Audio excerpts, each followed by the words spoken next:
Ăn tối xong, Hồ Dĩnh lại đề nghị nàng thử nằm quan tài xem sao, cứ sợ làm không đủ thoải mái. Đại tiểu thư thấy thế nào? Không tệ, rất ấm cúng. Có cảm giác nằm vào rồi là không muốn ra nữa. Yên tĩnh hòa bình. Không bằng thế sự. Đại tiểu thư thích là tốt rồi. Ngươi nhìn hiệu quả này thế nào? Đều phù hợp chứ? Quan tài rất hợp. Chỉ là biểu cảm trên mặt đại tiểu thư không phù hợp lắm. Ý gì đây?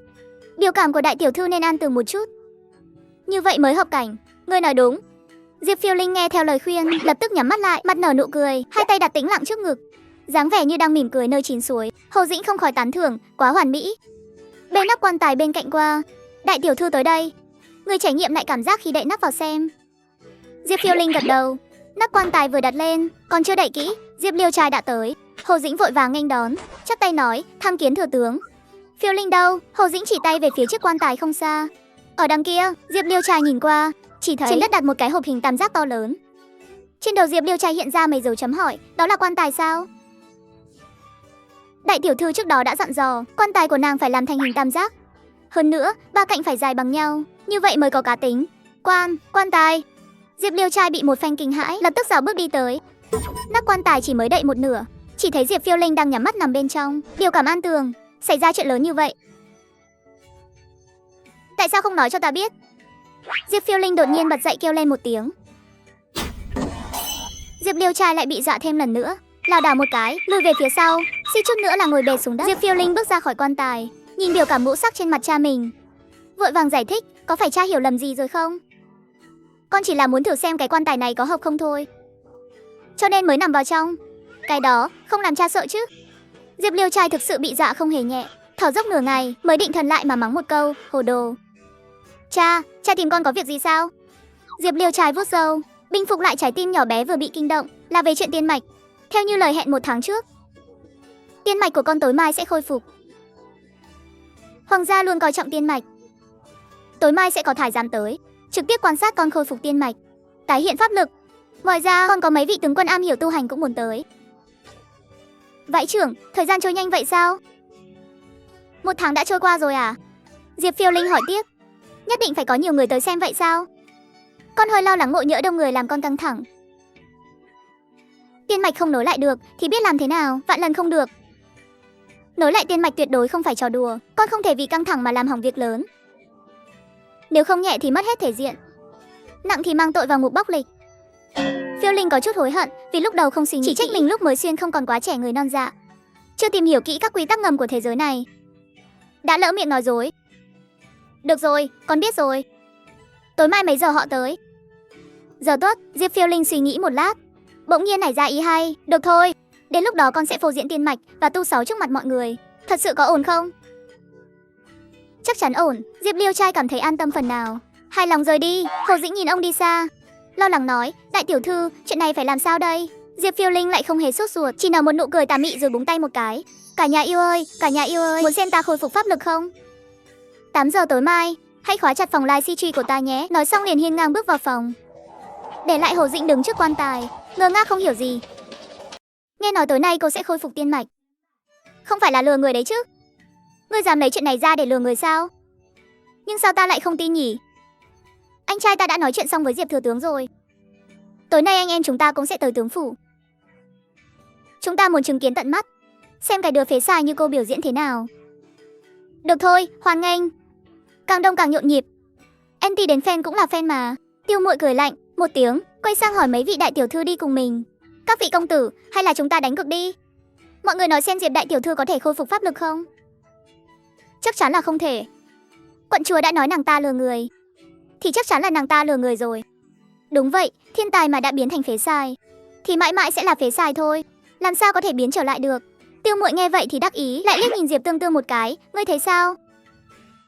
Ta không biết. Ta bảo ngươi đoán thử xem, người chị phế sai kia của ngươi có thể khôi phục tiên mạch không? Ngươi có gì mà không biết chứ? Nàng ta là em gái của Diệp Phiêu Linh, trong lòng chắc chắn vẫn hướng về người nhà mình thôi. Vậy sao? Ngươi sẽ hướng về người chị phế sai kia hơn à? Không có. Diệp Tương Tương sợ hãi lắc đầu lìa lịa. Diệp Phiêu Linh nhìn mà cạn lời, xoay người rời đi. Thấy Diệp Phiêu Linh đã đi xa, Diệp Tương Tương mới vội vàng nặn ra một nụ cười, nói với Tiêu Muội, ta cũng thấy quận chúa nói đúng, tỷ ấy tuyệt đối không thể khôi phục pháp lực. Tối nay tỷ ấy chỉ có nước mất mặt thôi. Phải nói là tiểu thư của tướng phủ này đúng là đứa này còn vô dụng hơn đứa kia. Màn đêm buông xuống, phủ thừa tướng đèn hoa rực rỡ. Tây Môn Xuân Thu và Hoa Ngô Hoàng cũng đã tới. Tây Môn Xuân Thu còn mang theo mấy dương quà cáp. Hắn đã tính toán tương lai sẽ tới Diệp gia cầu hôn, cưới Diệp Phiêu Linh làm vợ. Diệp Phiêu Linh có thiên bẩm kinh doanh, vừa hay ta cũng có việc làm ăn. Hai người của thực là trời sinh một cặp. Tây Môn Xuân Thu thầm tính toán trong lòng. Gặp được Diệp thừa tướng, hắn tự nhiên thể hiện vô cùng nhiệt tình và khiêm tốn.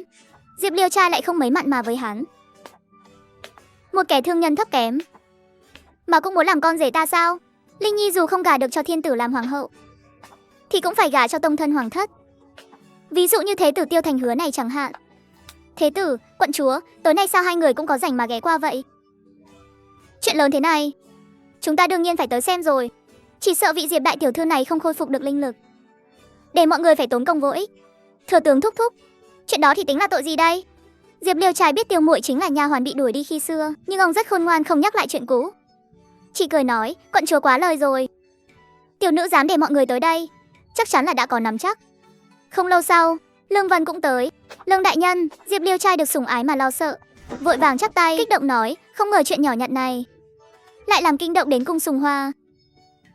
Vương gia bảo tôi tới xem thử, thời gian đã tới. Mọi người đều đã ngồi vào vị trí. Diệp Phiêu Linh đâu? Sao vẫn chưa thấy nàng ta ra ngoài? Pháp sự khôi phục tiên mạch đang tiến hành trong phòng. Xin quận chúa chờ nóng vội. Cùng lúc đó, trong gian phòng, Diệp Phiêu Linh dùng bông còn bịt tai lại. Sau đó lấy từ trong bể cá ra một chiếc đèn pin, điều chỉnh sang chế độ cho cốt. Lên luôn, cái gì? Nàng ta thế mà lại trốn trong phòng sao? Vậy thì chúng ta xem được cái gì chứ? Lời còn chưa dứt, trong phòng đột nhiên bắn ra vạn trượng hào quang. Trong phút chốc làm mọi người ngây dại, phải triệu hồi pháp lực mạnh cỡ nào mới có thể xuất hiện cảnh tượng kinh người thế này.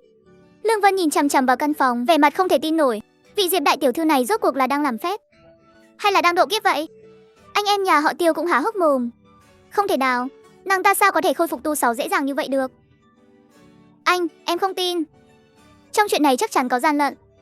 Tiêu Thành Hứa cũng không tin. Hắn nhíu chặt mày, đột nhiên cười lạnh một tiếng, nảy ra ý định. Được lắm, để bản thế tử lĩnh giáo tu 6 của Diệp tiểu thư xem sao. Tiêu Thành Hứa bay người ra, để lộ sơ hở của nàng, một chưởng vỗ về phía cửa phòng. Cá chết đã phát điên, mạnh mẽ nhảy vọt lên khỏi mặt nước.